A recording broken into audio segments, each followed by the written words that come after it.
Have you ever run across a job opening that you were interested in applying to, but because it was with a particular company, you weren't sure what that company's reputation was for treating employees well or what their culture was?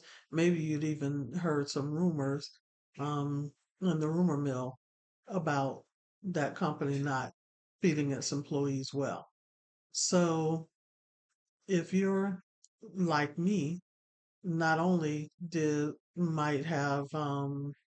you have seen a job opening that you're interested in applying to, but you may have applied to that job opening and got an interview and something just didn't feel right about about the atmosphere and the culture or the interactions you had with people when you went for your interview. So that happened to me about 8 years ago. At first, I wasn't hesitant about applying for the position. I had not heard any negative comments about the way that the company treated its employees or had not heard anything about the culture of the organization.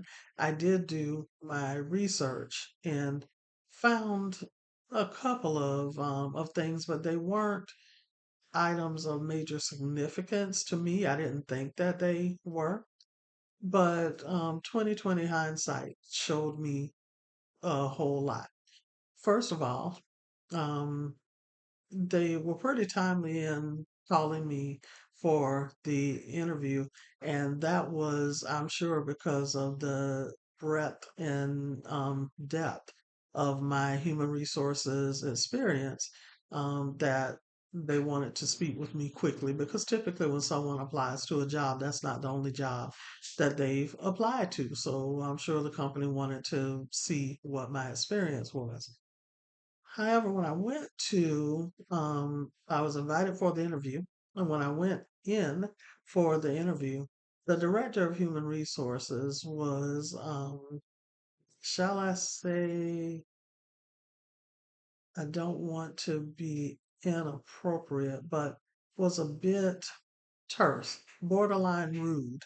And she seemed to pride herself in that with some of the ways that she stated some things, kind of like, take it or leave it, maybe not that exact phrase, but that was her demeanor, the way that she came across to me, the way that I perceived her. Um, so I struggled with that. They took a long time. I had to, because I was wanting to get out of, I was hypersensitive to that type of culture because my then current employment culture was toxic and I wasn't being treated well. And I promised myself that when I did make a move, it was truly going to be the move that was best for me and my family. So I was hypersensitive to those red flags that can come up during interviews. And so after I interviewed, it took weeks and weeks and weeks for them to even, I mean, they basically ghosted me for about 3 weeks or more. And then the recruiter finally called me, and this is a well known organization, well known all across the U.S. And so I was surprised the way that I was being treated during the selection process because I knew that I had interviewed well. But I know that God works in mysterious ways. And while I was still calling and following up and asking, what the status of their selection decision was, I got a call from my current organization, from the person who would end up being my manager with my current organization. And she was just so professional, so you could feel the welcoming tone, even on the phone call. And long story short, when I got to the interview, well, before I got to the interview, I had to call to say that I was running late because that morning both my husband and our son was pretty young at the time, about 7, they both woke up ill, but both had the flu. That is what we found out, that they both ended up having the flu, and our son woke up and threw up all over his bed because his stomach was upset. And my husband was just too weak. I could not just leave him to try and clean up, the mess from our son being sick when he was also sick. So I called and explained to them when I was on the road that I was running late and why. And they accommodated me. I mean, it was so wonderful, and I got such a great feeling from the interview committee.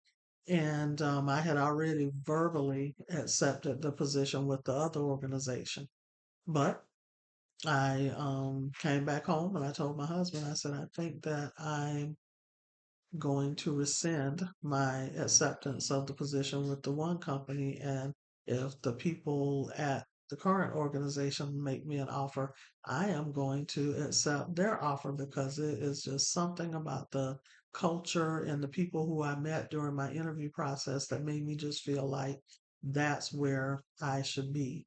And so when I prayed about it. I talked to my husband about it.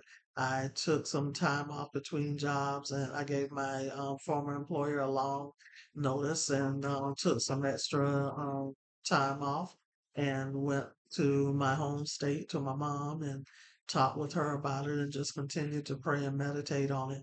And I made the difficult, well, it was still kind of difficult because I didn't like calling the other employer a week before my start date to say that I had changed my mind. But somehow I got the okay. I felt like God gave me the okay to do that. And I called. And when I called the HR director to tell her, she was very inappropriate. I won't go into detail, but she was very inappropriate, very nasty. And as a matter of fact, before I got a chance to even finish my comments to her, she said what she had to say. She cut me off, was very nasty with her comments and her tone, and she hung up the phone. And right at that point, I had so much peace about the decision that I had made. So I encourage you to take stock of those red flags that could rise during an interview and determine whether or not the culture is one that you would feel comfortable and welcomed and valued in. So let's look at about between 8 and 10. I think I have 1, 2, 3, 4, 5, 6, 7, 8, 9, 10. Um, and just see what are these things that we need to look at as we vie for these positions that seem wonderful, but your enjoyment and fulfillment that you receive from that being in that position is going to be determined by the culture of the organization. So first of all is community involvement, and I think that this is so indicative of the organization's values. For instance, my current employer, they give us 8 hours of education leave that we can use to attend because our organization is a higher education organization for the state. They give us 8 hours of education leave each year that we can use to support education across the state of Georgia. Now, that includes attending graduations for family members and friends who are attending a an organization, an education organization within the state of Georgia. And then we can also do things like attend career fairs, participate in um, career fairs or career day at, let's say, our children's schools, or even just If we don't have children at the school, we can still, if we're invited to talk about our career, we can go there and we can use that type of leave as we go to support education in that way to get students thinking about what type of career they may want to have as they continue to grow and evolve. And I think that that's just absolutely great. And so it directly supports our mission of making Georgia um, or creating a more educated Georgia. So that is our tagline. And so having that leave, that education leave directly supports that and allows us as employees to get involved within our community. Then the type of conduct that the organization requires inside the organization, even before it indicates the type of conduct outside. And what I mean by that is sometimes we tend to forget that we, as colleagues and coworkers, are each other's first customers. That's how we should look at each other, that we are each other's first customers. So if your organization or if the organization that you're eyeing an opportunity with has standards regarding employee conduct and not only staff level employee conduct, but managers' conduct towards employees, that they have a no tolerance policy for um, bullying, workplace bullying, and harassment, and they actually enforce that. Then, yeah, if you see any type of news articles or what have you about an organization not enforcing those types of conduct standards, you might want to steer clear of it. Other thing is if the organization that you're considering a career opportunity with encourages out of the box thinking. They're not all about this is the way that we've always done things, this is the way that going to continue to do things, but they encourage you to think about new ways of doing things. And even if your idea can't be implemented at the time, or maybe your entire idea cannot be implemented at the time, but maybe they select portions of your idea, pieces of your idea that they can incorporate into workplace processes and increase efficiency and productivity, then that's a win win.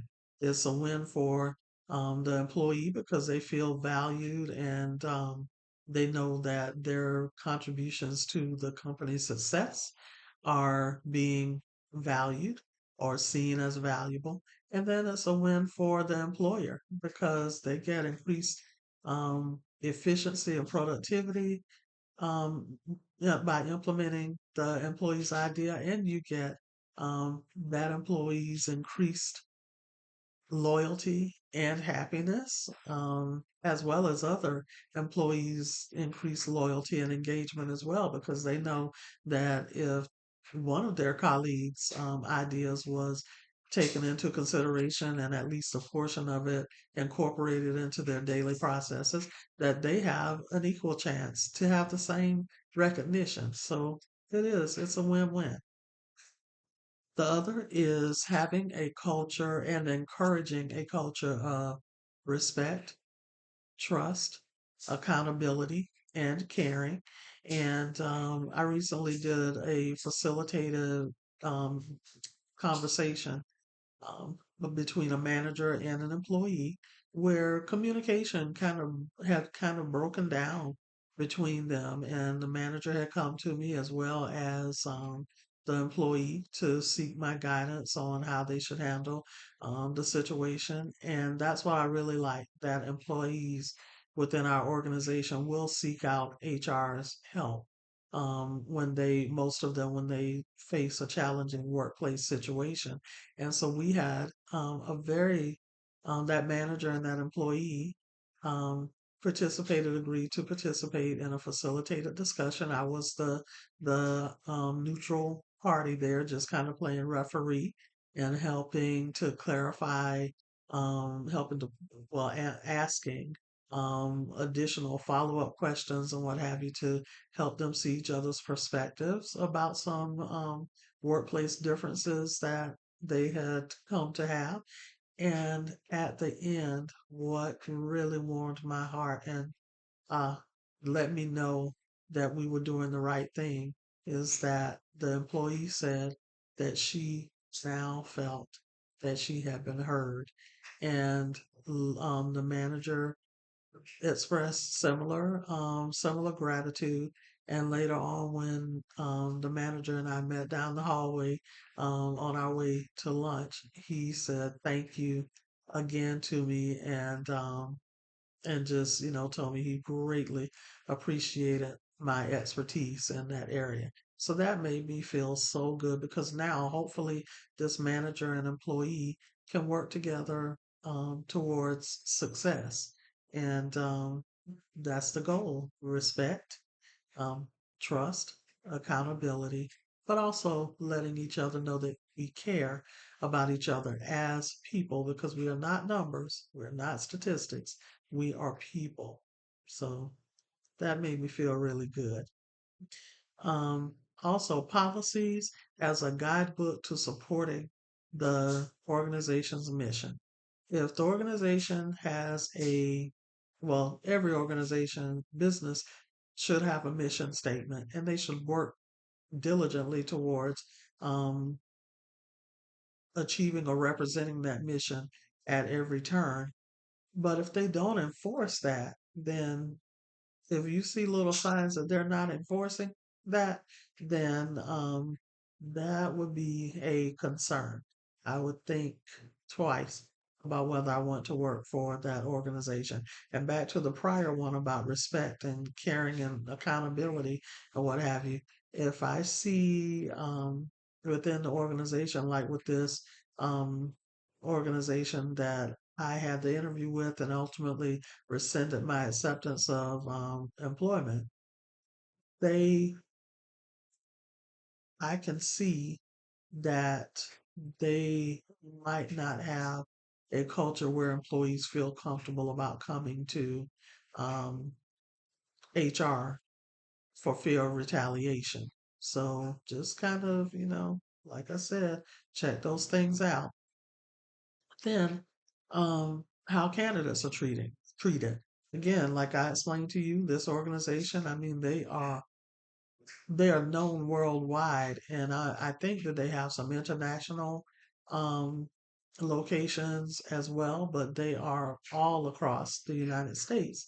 And for them to interview a candidate and then it take 3 weeks or more before the candidate hears anything else about the status of the selection decision, and they're being ghosted. I mean, I left so many messages, like I would call at least twice a week, sometimes three, and they're just basically there was no update. And so that's a red flag too. And I would say also, as a piggyback to that, so this is going to be 11 items.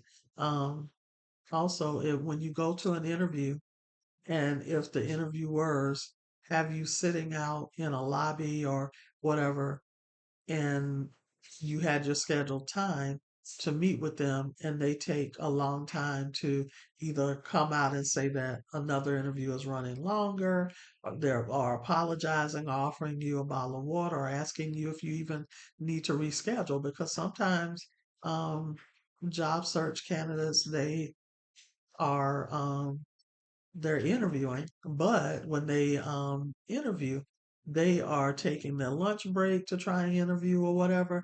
And we, as employers or prospective employers of that person, need to show respect for their schedule as well. So just consider those types of things. Because if you're getting the brush off then and your time is not being valued, you might continue to get the brush off even more, excuse me, more when you are an employee within the company. Then Something that I read about in an ebook recently about culture codes of best places to work is that one organization has what they call has implemented a program called Care Frontations, and what it is it empowers employees to approach each other when they see someone who is not abiding by the established rules and policies and standards of conduct. And but they have to do it in a respectful, professional, collaborative manner. And I think that that is just absolutely wonderful. Then the next one is are the perks and benefits. And believe it or not, research shows that perks and benefits offered by an organization are among the top five things that are sought by job seekers. And why? Because we're trying to save money. We want to try and keep as much of our income as we can in our pockets, either to save or invest or to achieve other financial goals. And so that's something I really like about my organization. Since I have, well, my son and my husband, they love movies. I'm not a big movie person, but they actually could go to the movies every week, maybe even every day if they could. And one of the perks at my job that we've taken advantage of were movie tickets.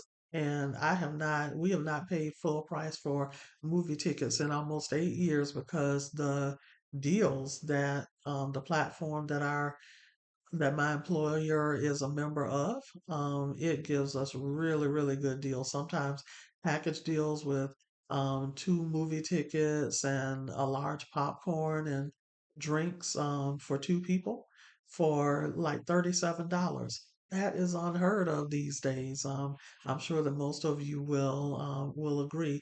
And then we also can get discounts on amusement park tickets. It, Courses. I mean, it's just the list is almost um, limited, and so I greatly appreciate that. Then think about your physical workspace. For instance, with me working in human resources and handling employee relations issues, I tend to ask employers, can I see once they offer me the position, or even depending upon how well the interview I may ask them to show me the selected candidate's potential workspace, and that will show whether you're going to give you an indication as to whether you're going to have the resources and supplies that you need for success on the job. And then if you're working in a functional area where you need a lot of privacy to do so, like I do with working with employees, then it will let you know if you will have the required privacy that you need to be able to successfully help those who you're helping if it is of a confidential nature. But mainly having the resources, and you can ask them, that can be a question that you ask them. How do they determine what resources you will need as an employee, or how can you as an employee make it known that you need additional resources to be successful on the job. Then last but not least is transparency. And you know as an employee, you're not going to know everything behind the scenes that your employer is having to manage or what have you. But open communication, collaborative communication, um, and transparency about challenges that the organization may be facing, that is also very important. And I think, especially when we're younger in our careers, we may not think about that, but it is very important, and it's an indication as to the health of the organization and how the employees feel about the place where they work, and whether they feel that they can trust their leadership or not. So there you have it, a list of 10 things turned into 11. But I hope that you found value in this list of things that I recommend that you consider looking at as you consider whether you want to work for a particular organization. And remember that I'm on a mission to help you live your very best career life. If you found value, please like, share, and subscribe. If you would like to work with me more closely, I'll have all of that information down in the description below, and you can reach out to me via any of those links that I provide. And I look forward to in my next session, sharing with you how you can get some of this information, some of the answers to some of these culture code questions that you need to consider about your next potential employer. So until next time, career success to you. Bye.